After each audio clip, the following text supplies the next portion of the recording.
Greetings, greetings. I hope you all are doing simply splendid. That wasn't sarcasm, by the way. I really do hope you're doing fantastic. Also, my dog's around here, so I'm gonna get him. There we go. Look how cute he is. Oh, thank you. So I hope you guys are doing simply splendid. Today, we've got a simply splendid video today because we're gonna be talking about something very important. It affects you. Well, it may not affect you, but I mean, you affect it. And that is where your money goes. Well, I'm gonna guess we all have money here. If you don't have money, click off the video. Just kidding. If you don't have money, you can continue watching. That's okay. We don't discriminate on the basis of, economic position, okay? Okay. Ready? Cute. Here we go. All right, perfect. What we're talking about today specifically revolves around matching your beliefs with your action. I know if you're like me, I sure do love being philosophically congruent. This also involves voting with your dollars towards things that are going to lead to the world that you want. Whether you like it or not, your money is insanely powerful. So, in other words, your money has the power to perpetuate great harm or great good. Which one do you like better?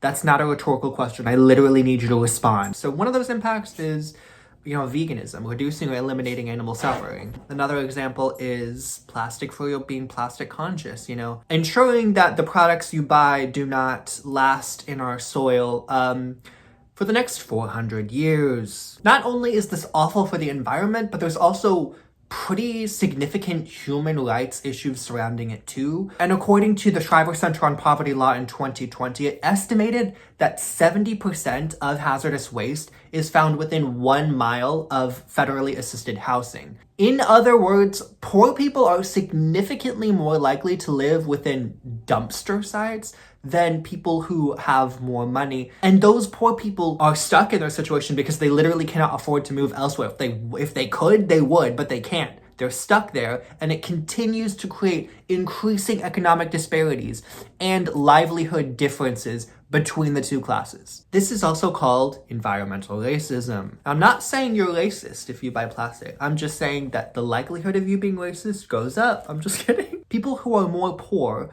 are contributing less to this consumeristic society, yet they experience the detriments at a much higher rate.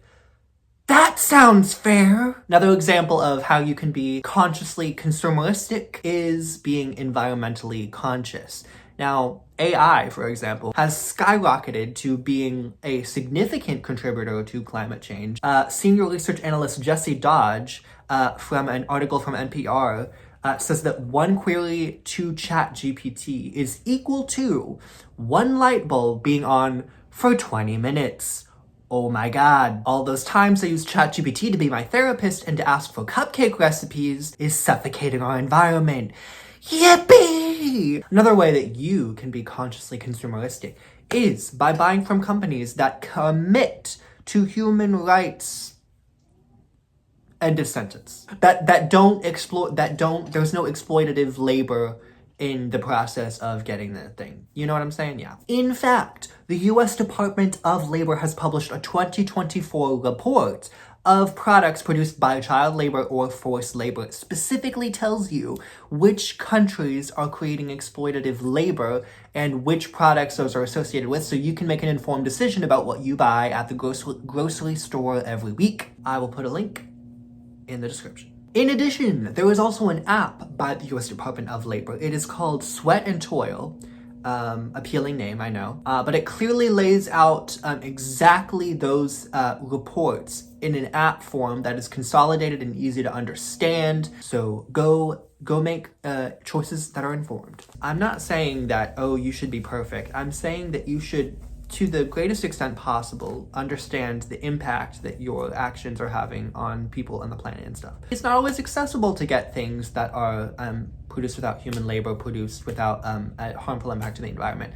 It is not always easy, but we have a bunch of power with our money. We have a duty to really look into what our money is going to. So you might think, woe is me! The world is an awful place, and I'm just gonna crawl into a ball and cry for the next 2 hours.